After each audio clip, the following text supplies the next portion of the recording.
আমাৰ ওচৰতে মাহীদেউ ঘৰ মাহীদেউ পুতলাতে হ'ল এদিন জ্বৰ পানী লগা জ্বৰ হাতছিও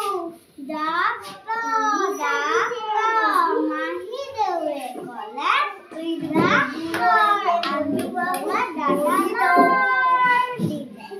দৌৰ দৌৰ দৌৰ টক টক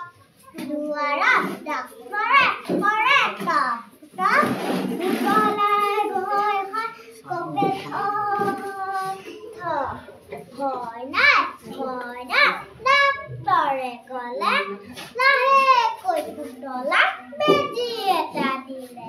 আয়ো দৰৱ খালে গাখীৰ খালে জ্বৰ ভাল হ'ল হাঁহি হাঁহি পুতলাই খেলিবলৈ